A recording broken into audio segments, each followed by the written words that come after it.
A very good morning to all. I am Sheetal from Premchand Memorial Public School. आप सभी का तीसरी कक्षा में स्वागत है। स्टूडेंट्स, आज आपकी हिंदी क्लास है। आप सभी अपनी बुक हिंदी निकाल लीजिए और पेज नंबर 106 खोल लीजिए। ओके, आज हम आपकी कहानी पढ़ेंगे आलतूराम फालतूराम। ओके, स्टूडेंट्स, इसमें दो कैरेक्टर्स हैं जिनका नाम है आलतूराम और दूसरे का नाम है फालतूराम। ओके, अब हम अपनी कहानी स्टार्ट करते हैं। एक गांव में एक आदमी रहता था, उसका नाम आलतूराम था। ओके, स्टूडेंट्स, एक गांव में एक आदमी रहता है जिसका नाम क्या है? आलतूराम है। ओके, वह निर्धन था पर बड़ा बुद्धिमान था।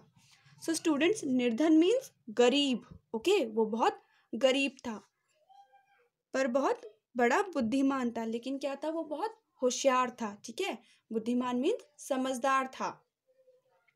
उसी गांव में एक अमीर आदमी रहता था जिसका नाम फालतूराम था। वह ब्याज पर पैसा देता था और बहुत बेईमान था।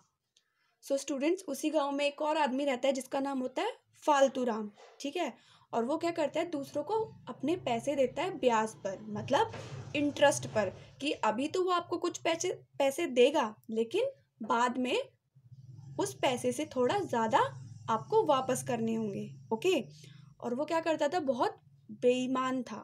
ठीक है, मतलब लोगों के साथ धोखा करता था। ओके, एक बार आलतूराम ने अपनी बेटी की शादी के लिए फालतूराम से कुछ रुपए उधार लिए। कुछ समय बीतने पर फालतूराम ने पैसे वापस मांगे। आलतूराम ने कुछ दिनों की मोहलत मांगी। ठीक है, स्टूडेंट्स, एक बार आलतूराम है, वो क्या है? बहुत गरीब है। ठीक है, तो अपनी बेटी की शादी के लिए फालतूराम से कुछ पैसे उधार मांगता है कि वो कुछ टाइम बाद वो पैसे लौटा देगा। ठीक है, तो जब कुछ टाइम बीत जाता है तो फालतूराम उससे अपने पैसे वापस मांगता है। तो आलतूराम के पास उस टाइम पैसे नहीं होते, तो वो क्या मांगता है? उससे कुछ दिन मांगता है पैसे वापस करने के लिए। ओके, कि वो कुछ टाइम बाद पैसे वापस दे देगा। ठीक है, लेकिन 2-3 दिन के बाद फालतूराम फिर चला आया और बोला, मुझे तो तुम बेईमान और धोखेबाज लगते हो। मेरे साथ अदालत चलो और वहाँ न्यायाधीश के सामने लिख कर दो कि तुमने कर्ज के बदले अपना मकान मेरे पास गिरवी रखा है।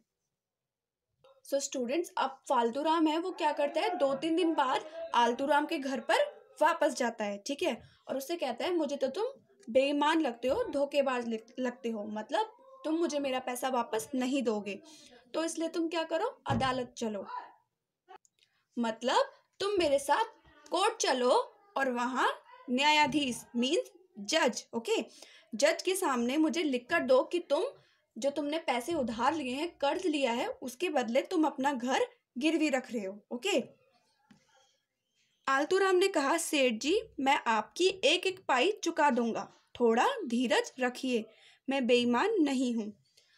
आलतूराम फिर क्या कहता है कि सेठ जी, मैं आपका एक एक पैसा चुका दूंगा। ठीक है, आपका एक एक पैसा मैं वापस कर दूंगा, आप थोड़ा धीरज रखिए, मतलब थोड़ा सब्र रखिए, मुझे कुछ टाइम दीजिए, मैं बेईमान नहीं हूँ। ठीक है, वो कहता है, मैं बेईमान नहीं हूँ, मैं आपके साथ कोई भी धोखा नहीं करूंगा। ओके, लेकिन फालतूराम ने आलतूराम की एक भी बात ना सुनी। वह जिद पर अड़ गया कि आलतूराम अदालत चलकर उसे अपना मकान गिरवी रखने की बात लिखकर दे।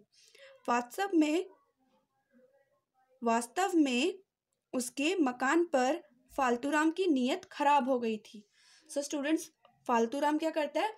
वो आलतूराम की एक भी बात नहीं सुनता। वो जिद पर अड़ जाता है कि वो उसके साथ कोर्ट चले और जज के सामने ये लिख कर दे कि वो अपना मकान गिरवी रख रहा है।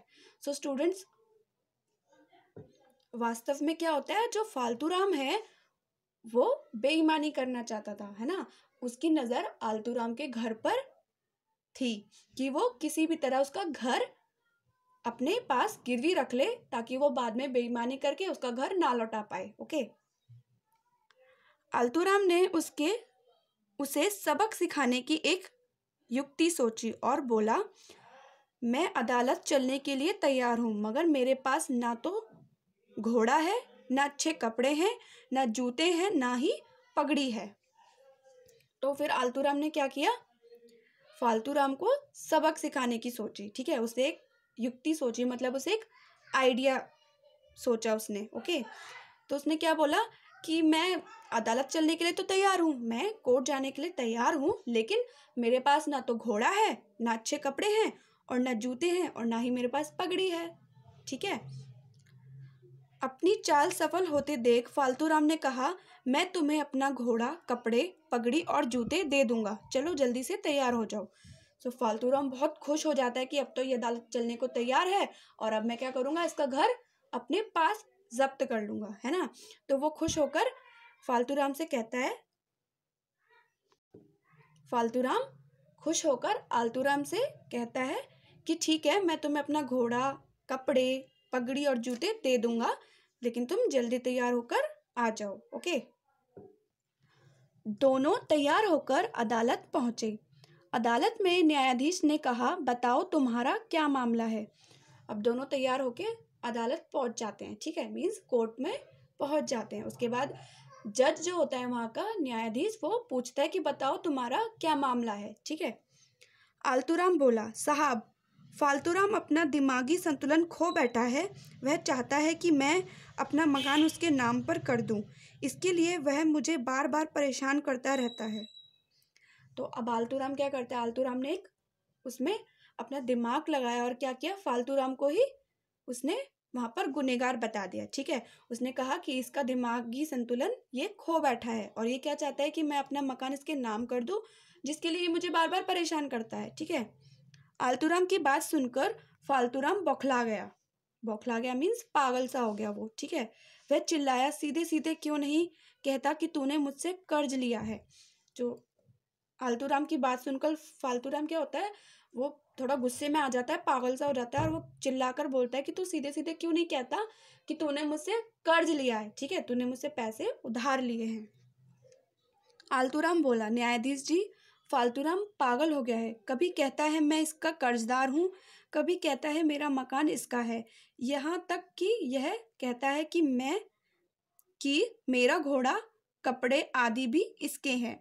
सो स्टूडेंट्स, इसमें क्या किया है, फालतूराम ने एक अपना ही नुकसान कर लिया है। ठीक है, सो इसमें आलतूराम एक चाल चलता है और वो कहता है जज के सामने कि फालतूराम पागल हो गया है। ठीक है, कभी कहता है कि मैं कर्जदार हूँ, मीन्स कभी मैंने कहता है कि मैंने इससे पैसे लिए हैं, कभी कहता है कि मेरा मकान इसका है, और कभी ये कहता है कि जो मैंने कपड़े पहने हैं वो सब कुछ इसका है।